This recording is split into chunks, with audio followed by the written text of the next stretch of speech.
Bonjour à tous, nous allons parler aujourd'hui de mon compresseur. Donc il s'agit d'un compresseur de marque Profor, 50 litres, 3 chevaux 5, bicylindre.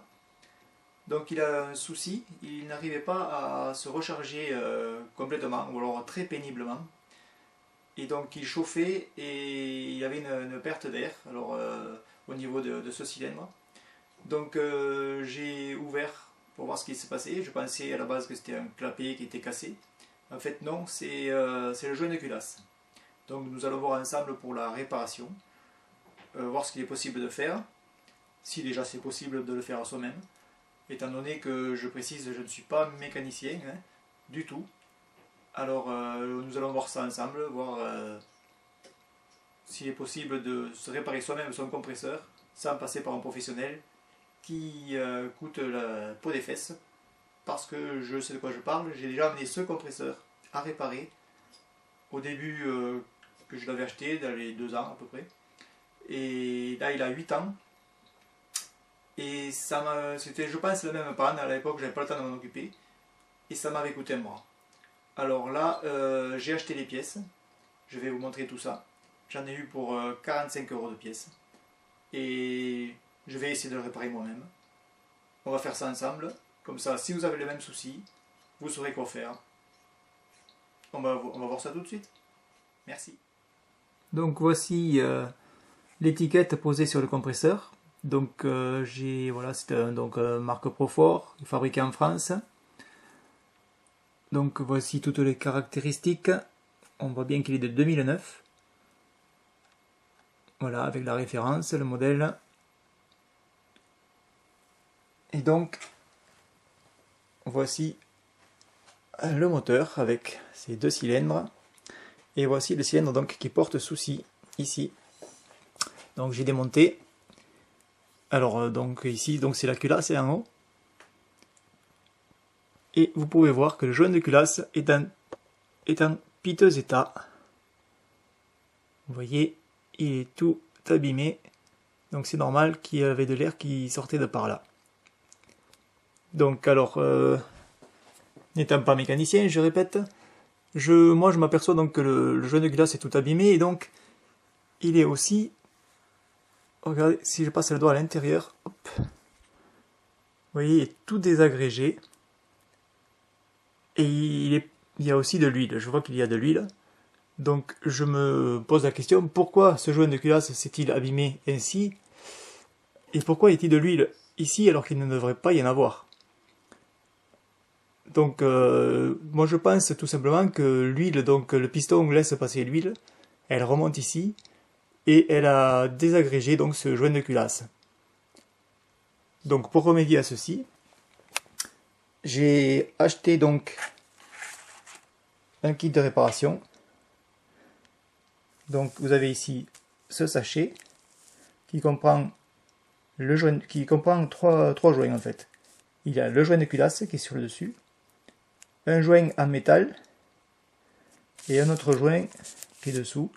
Alors je vais vous donner les références. Ici vous avez la notice qui est fournie avec le compresseur. Donc il s'agit, hop, je retrouve sur la facture, il s'agit du kit joint ici pour compresseur. Voilà, qui comprend les joints numéro 8, 11 et 12. Alors 8, 11 et 12, vous allez le voir ici, voilà, 8, facile, voilà, 8, c'est le joint qui est ici. Alors le 8, c'est le joint de culasse. 11, le joint métallique, c'est le joint interplaque. Et 12, hop, c'est le joint plaque cylindre. Voilà. Donc dans ce sachet, j'ai ces joints là. Ensuite, j'ai acheté ce sachet ici. Voilà. Là, cela concerne le piston. Alors, il s'agit d'un jeu de 3 segments du compresseur. Voilà, c'est ce qui est noté sur la facture. Donc, jeu de 3 segments du compresseur. Alors, jeu de 3 segments. Il faut que je le retrouve ici. Hop. Ici, donc, on a le piston ici. Donc, le jeu de 3 segments. C'est les références, ça fait c'est le numéro 15 et 16. Ici, voilà. 15 et 16. Donc, en 15, c'est les segments d'étanchéité. Il y en a 2. Et en 16, c'est le segment racleur. Il y en a un, voilà. Et j'ai également acheté ceci. Voilà. C'est le joint cylindre Carter. Voilà, joint cylindre Carter. Qui va se trouver en ici, hop, en 14 A ou B. Suivant le diamètre dont vous avez besoin. Alors moi, n'ayant pas encore démonté le cylindre, la partie cylindre, au magasin donc, où j'ai acheté les pièces, ils m'ont dit que pour mon compresseur, c'était celui-ci. Parce qu'ici, vous voyez, vous avez les versions A ou version B. Donc, c'est bien ici, cette pièce-ci, ou celle-là, 14A ou B. Avec un diamètre de 56 intérieur, ou 63. Donc moi, apparemment, il s'agirait du diamètre 63. Voilà. Bon, c'est pas la pièce la plus chère. Hein. Cette pièce-là, donc, elle est faite hors taxe 1,46 €. C'est vraiment pas cher. Alors, par contre, le jeu de 3 segments du compresseur, c'est-à-dire ceux qui vont sur les pistons, donc c'est 15,36 € hors taxe. Et le kit joint pour compresseur, donc les pièces 8, 11 et 12, 9,99 €. Ensuite, j'ai acheté de l'huile pour vidanger le compresseur. Donc les 2 litres, 11,30 €. Voilà, comme ça vous savez tout. Voilà, et j'ai un total donc de 45,73 € TTC. L'huile, elle est ici. Voilà. Donc pour en revenir à mon compresseur, je m'aperçois aussi, j'ai ouvert ici ce capot. Je m'aperçois qu'ici, il a vraiment chauffé, vous voyez. Une sorte de, on va appeler ça le domino, hein, où sont branchés les fils. Ici, il a bien chauffé. Ça a fondu carrément. Bon, encore, de toute façon, j'ai pas la pièce pour la changer. Elle n'est même pas notée sur la notice, cette pièce-là. Donc, pour l'instant, je vais rester comme ça. Hein, je sais qu'il marche. Et j'espère qu'il ne va pas chauffer plus. Donc, je verrai, c'est à surveiller quand même. Hein. Voilà. Alors, je vais donc m'attaquer au démontage du cylindre et voir ce qu'il en est. Je vais d'abord pratiquer la vidange. Alors, pour la vidange, ici, hop, je dévisse ici. C'est la jauge d'huile en fait. Hop, je la dévisse. Et je vous montre ma jauge d'huile en fait. Alors théoriquement, il devrait y avoir, comme son nom l'indique, une jauge là. On va dire une tige, ici. Comme pour les moteurs de voiture. Hein, une fois en place, elle entre ici et me dit le niveau d'huile. Tout simplement. Mais bon, moi, il n'y a rien du tout. Alors, est-ce qu'il n'y a jamais eu, est-ce que c'est tombé au fond du carter? Je ne sais pas. Ici, le hublot pour voir le niveau d'huile. Bon, on voit qu'il est assez bas. C'est ce qui explique donc que l'huile s'échappe par en haut, par ici, et qu'elle détruit donc le joint de culasse. D'après moi, rien n'est moins sûr. Voilà. Bon, par contre, par rapport au niveau d'huile, sur la notice, hop, je vous montre, voilà. Niveau minimum de remplissage du groupe. Donc on voit bien que c'est en haut du hublot. Le niveau d'huile doit être en haut du hublot. La photo n'est pas à l'envers parce qu'on voit la vis de vidange ici qui est bien en bas à gauche. Donc c'est bien ça.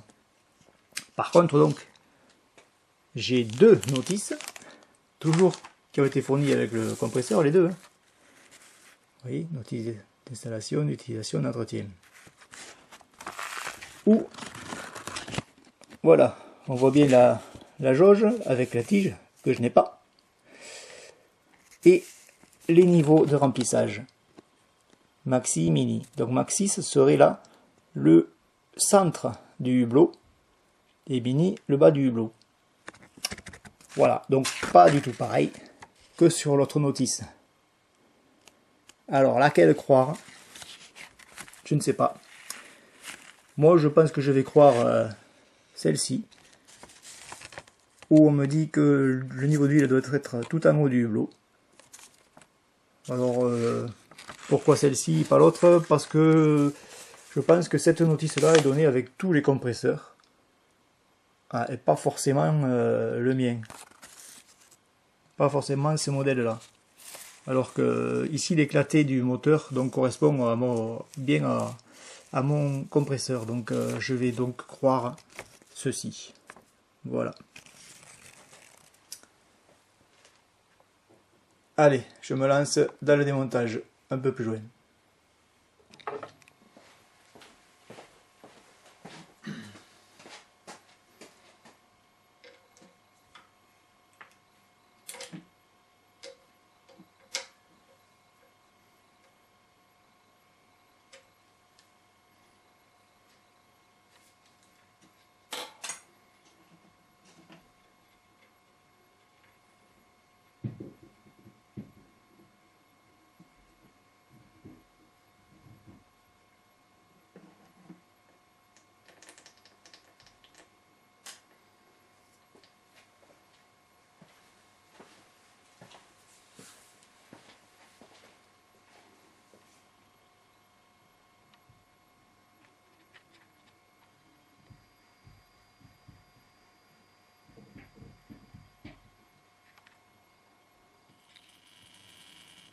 Voilà, donc on peut voir que la vidange s'effectue.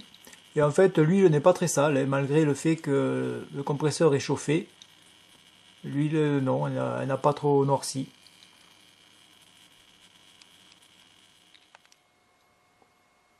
Donc voilà, j'ai laissé l'huile s'écouler pendant environ 2 heures. Donc le carter est maintenant vide. Il n'y a plus d'huile à l'intérieur. Et malgré tout, comme vous pouvez le voir, à travers le hublot, le niveau de l'huile, lui, n'a pas bougé. Donc faut vraiment pas s'y fier. Et donc au hublot, vous voyez, il n'y a plus d'huile dans le carter moteur. Et pourtant, quand on regarde le hublot, le niveau d'huile, on le voit bien, il était juste en dessous du point rouge qui est ici. Le niveau d'huile, lui, n'a pas bougé. Donc surtout, ne vous y fiez pas. Voilà.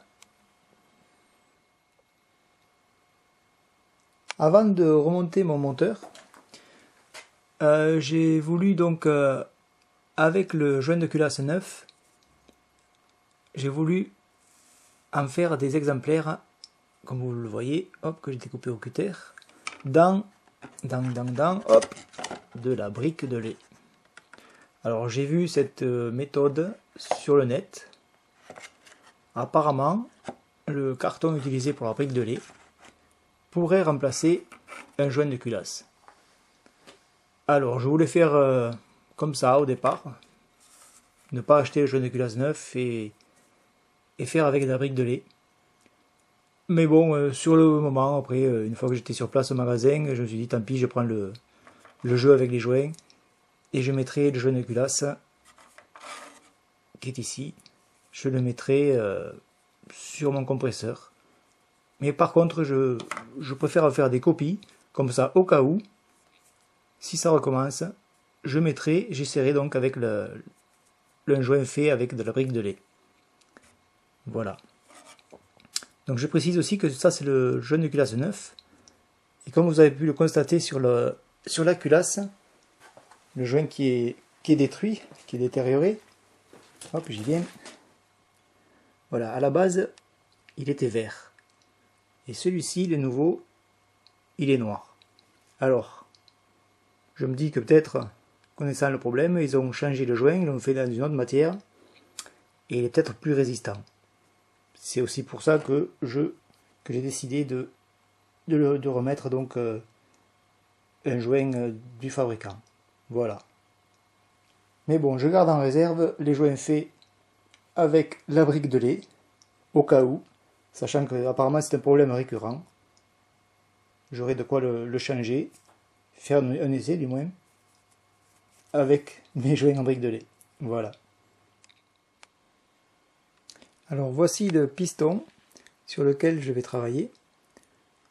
Donc je vais changer sur ce piston les segments ici, ici et ici. Donc les trois segments. Donc les deux du haut sont les segments d'étanchéité et celui du bas, plus large, c'est le segment racleur. Voilà. Donc à savoir, si on regarde un peu l'intérieur, c'est l'huile, donc c'est juste on va dire à bain d'huile. Ça, comme son nom l'indique, ça baigne dans l'huile, c'est ce qui fait la lubrification des pistons. Voilà. Alors, j'ai ici le cylindre. À l'intérieur du cylindre, donc, on appelle ceci la chemise, qui paraît pas trop abîmée. Bon, juste à un endroit, j'ai pu relever deux petites marques, donc je me dis peut-être c'est par là que passe l'huile. Mais bon, hein, je vais pas changer le cylindre, donc il va falloir faire avec. Je vais le nettoyer et remonter tout ça. Voilà, les segments sont maintenant remplacés sur le piston. Donc ne faites pas comme moi. Moi j'ai donc enlevé d'abord tous les segments. Et je me suis rendu compte ensuite que les segments du haut, c'est-à-dire les segments d'étanchéité, hop, j'ai ici dans la main un ancien. Je ne sais pas si on voit bien à la vidéo, mais il a une petite gorge sur un bord, à l'extérieur. Voilà. Et ça, je m'en suis rendu compte après avoir démonté, avoir enlevé les deux. Donc, vérifiez bien quand vous démontez vos segments où se trouve cette gorge. Est-ce qu'elle se trouve vers le haut du piston ou vers le bas? Et ce, pour chaque segment. Ne faites pas la même erreur que moi, parce que j'ai eu beau chercher partout, je n'ai pas trouvé dans quel sens les remettre. Alors, moi pour info, j'en ai mis un dans un sens, l'autre dans l'autre. On verra bien ce qui se passe, je vous tiendrai au courant si jamais il me faut redémonter. A savoir aussi que je me suis fait un peu peur, parce que je n'ai pas l'outil pour enlever et remettre les segments. Et donc en enlevant le segment racleur, hop, je vous le montre, voilà, vous voyez, il s'est cassé. Alors je me suis dit, si en mettant le neuf, il casse aussi, eh bien je suis pas dans le caca. Eh bien non, en mettant le neuf, j'ai fait attention, hein, j'ai pas trop écarté. Et donc il s'est mis en place, un seul logement. Donc à savoir, le segment donc, hop, présente une ouverture. Vous voyez ici, ça c'est le segment racleur. Hop. Il ne faut pas aligner les ouvertures des trois segments. Il faut les décaler. Donc le racleur, moi, ici, vous voyez. Le second, son ouverture, hop, ce qu'on voit, elle est ici. Et le troisième, elle va se trouver en par là. Donc dessus, par ici, et là. Voilà. Tout bien décalé, afin que l'huile ne passe pas outre les segments. Voilà. Ensuite, je voulais aussi vous montrer ici le joint en métal, c'est un métal fin, hein, qui va se placer entre les deux plaques. Les plaques ici qui sont perforées et qui reçoivent les clapets. Donc ce joint qui est d'origine sur mon compresseur et celui-ci qui était fourni donc avec le joint de culasse. Vous voyez, ce ne sont pas les deux mêmes, enfin c'est la même chose, mais Celui-ci a des coupes différentes sur les extrémités. Là, on va retrouver le clapet. Donc je vais monter celui-ci, celui que je tiens à la main là, pour remplacer celui d'origine. Je sais pas si ça fait une grosse différence, mais bon voilà, je voulais juste vous dire, voilà, c'est pas les mêmes. Voilà. Ensuite, ici on voit bien la plaque qui était contre la culasse, ou le joint de culasse était contre elle en fait là. On voit bien la marque du joint de culasse. Alors je l'ai bien nettoyé. Il n'y a pas, je pense pas qu'il y ait trop d'imperfections. Donc ça devrait aller, mais bon, on voit bien quand même la trace du joint de culasse, vous voyez. Allez, je vais m'attaquer au remontage de tout ceci. Alors là, je m'interroge sur le remplacement donc en fait de ce joint aussi là. Est-ce que je le remplace ou pas? Parce qu'il m'a l'air de bien tenir encore. J'ai peur qu'en l'enlevant, j'abîme son support. Voilà, ce serait pour remplacer par celui-ci. Qui en plus me paraît plus fin, celui que le nouveau. Alors, je ne sais pas trop comment faire. Je vous dirai ça par la suite. Je mets une pointe de graisse, juste une pointe, sur l'extrémité des clapets. Hop. Et voilà. Voilà. Ceci juste afin qu'ils tiennent dans le remplacement pendant le remontage. Hop. Voilà. Je fais pareil sur le second.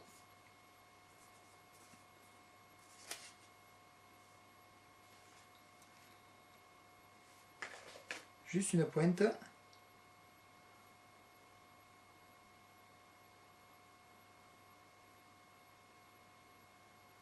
Voilà. Et je le mets en position.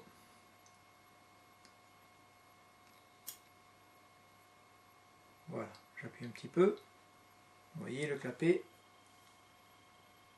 à sa place. Je retourne, hop, il tient. Si j'avais pas mis la graisse, il tomberait, ça serait infernal pour le remontage. Ça serait très difficile à mettre en place. Voilà, juste une petite chose à savoir, mais qui est bien utile.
tout est remonté.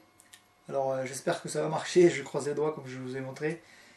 À savoir donc je n'ai pas changé plusieurs joints. Donc celui-ci, dont je vous parlais tout à l'heure, le joint qui va entre le carter et le cylindre, tout en bas, je ne l'ai pas changé finalement. Celui-ci qui était fourni donc avec le jeu de joint, le joint de culasse, qui vient au-dessus du cylindre, entre le cylindre et la première plaque. Il était en bon état, donc pareil, donc j'ai pas changé. Je garde donc le joint métallique, joint interplaque, je le garde, je l'ai changé parce que l'autre était un peu différent, donc je l'ai changé. Je le garde aussi. Et souvenez-vous, les joints de culasse que j'ai coupés dans de la brique de lait. Donc je garde aussi, sait-on jamais. Donc j'ai tout ça, donc s'il me faut redémonter un jour, je l'aurai. Comme ça, je n'aurai pas à courir partout pour aller en chercher. Bon, mais il n'y a plus qu'une chose à faire. Essayez de le démarrer, voir s'il monte bien en pression. Rapidement, sans chauffer, sans fuite. On y va? C'est parti!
Bar, impeccable.